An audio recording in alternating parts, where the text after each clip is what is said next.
Hello, this is Chobe, the Shiny Killers Discord. Welcome to another episode of the Shiny Review. Today we have 3 cards we need to talk about. A new Produce SSR for Mamimi, Support SSR for Neechika, and Support SSR for Yuika. Keep in mind, of course, that Mamimi and Neechika are limited. Once the banner ends, they will not be added to the pool of permanent SSRs, and the only way you'll be able to find them afterwards is either on paid-only banners sometimes, or when the banner reruns in probably a year or 2. More likely 2. But who knows, we'll have to see. So if you want Mamimi or She's content, pull now. If not, hold off. But let's talk about the cards first. Starting things off, we have Mamimi.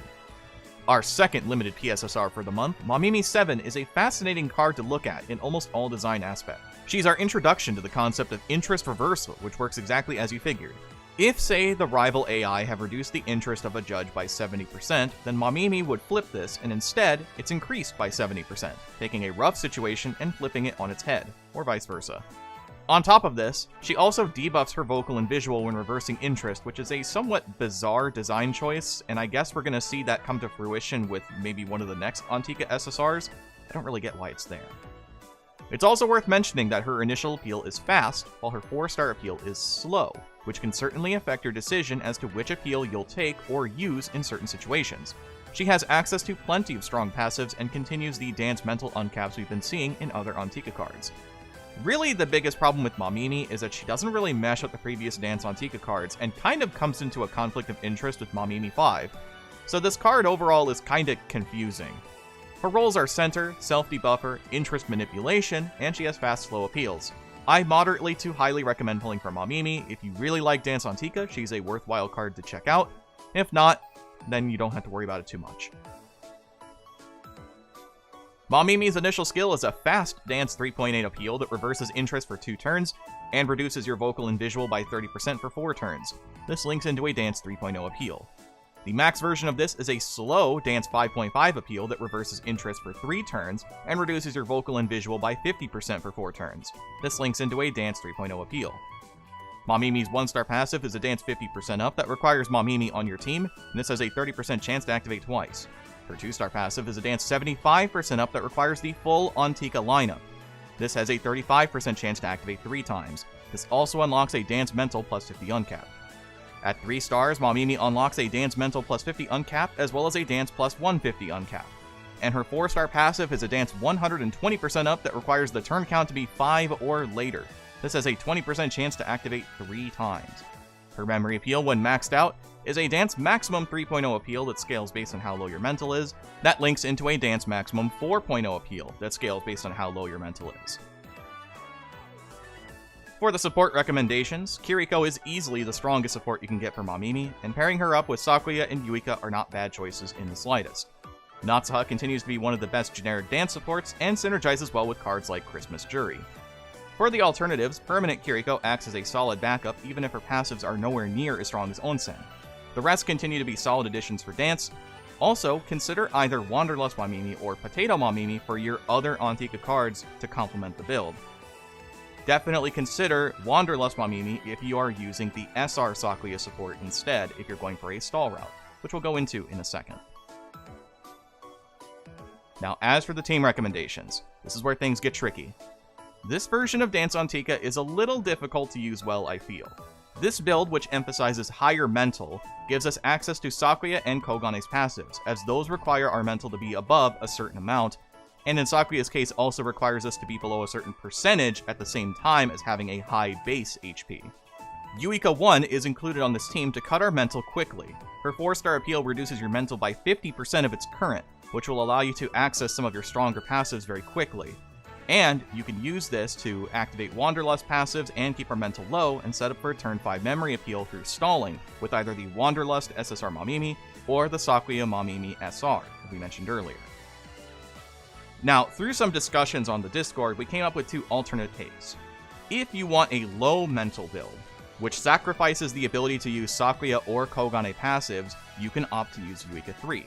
In this case, then, you'll want to use Potato Mamimi as your main support rather than Wanderlust Mamimi.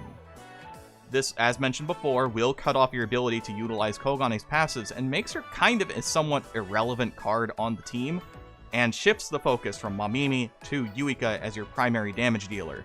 Though that doesn't mean Mamimi 7 can't, it just becomes a little weird to juggle which ideas you want to work with necessarily. Otherwise, if you're not a big fan of using Sakuya 6, you can also opt for Sakuya 4, who acts as our resident blockade who stalls out the opponent while still off stat. As we've come to find out, that's actually a pretty decent option to work with, so if you feel that judges are still exploding too quickly and you have access to Sakuya 4, she's an interesting tech option as well. The team overall, I feel like, has gotten very strange. It used to be that Dance on Tika was just stall, memory appeal. Now they're trying all these different strategies, and as a result, the team is getting really convoluted, and a lot of the pieces just aren't really fitting as well together as you hope they would. So, I don't know, maybe we'll see some stronger cards going forward, but for now, Dance on Tika is kind of in a weird spot. I think it's not bad, but it's not exactly very consistent right now, which maybe that will get better soon. On to the grades. As a center, Mamimi earns a SS-. I legitimately think this memory appeal's only weakness is the same weakness that all revenge appeals have, in that the perfect scale is incredibly difficult to set up.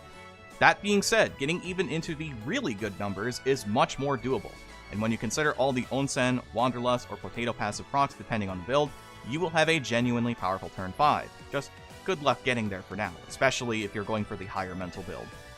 As a unit, however, I'm giving Mamimi anywhere from a B to an S, and that's where things get a little tricky.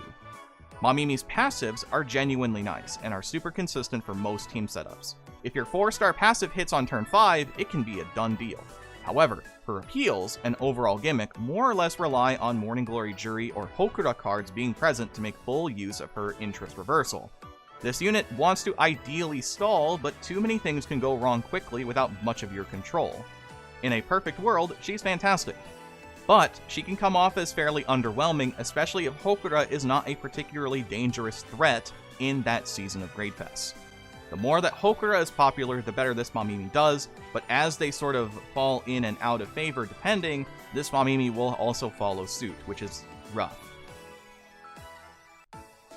Next up we have Neechika. Neechika continues the push for visual Shis with her latest SSR support, focusing on providing SP and stamina to visual teams that focus specifically on the visual room at all costs. Her initial passive is very much built for Shis only, but her 2-star passive as well as her masteries are what keep her relevant in other visual teams, especially with her dance token on a visual support. Her support skills are Idol's Bond, Promise Recovery, and Rest Boost, and she has 3 unique support skills. Visual Mastery SP reaching plus 16 at level 80, Visual Mastery Stamina reaching plus 5 at level 75, and Event Boost reaching plus 4 at level 70. Remember that how Event Boost works is it increases the likelihood of support commies happening during the run. This means that those pesky event-only passives from your supports will be a little bit easier to unlock if you have this leveled up Neechika on your team. Her support appeal does scale starting at a visual 3.0 out the box, working its way up to a 3.1 at level 60, increasing by 0.1 every 5 levels until it's a 3.5 at level 80.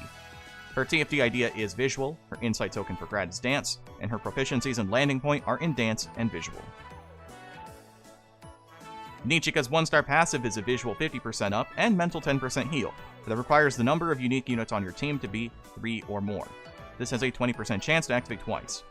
Her 2-star passive is a visual 85% up that requires the turn count to be 2 or earlier. This has a 30% chance to activate once. Her 3-star uncap is a plus 100 to visual, and her 4-star appeal is a visual 1.2 to 4.8 appeal that scales based on how many unique units you have, and also applies the duet effect for Shis, meaning you will get a random Neechika or Mikoto token depending on who used this, as it is going to be random. Her event passive is a visual 30% up that requires Neechika on your team, and it has a 20% chance to activate twice. Neechika earns an S+.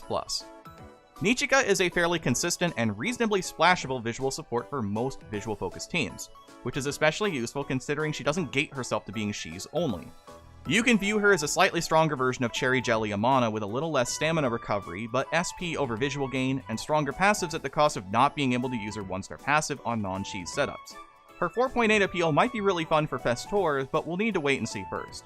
If you still use Cherry Jelly, Neechika's a little less important, but otherwise, she's a great pickup to consider. I moderately to highly recommend pulling for Neechika while she's here. Last up we have Yuika.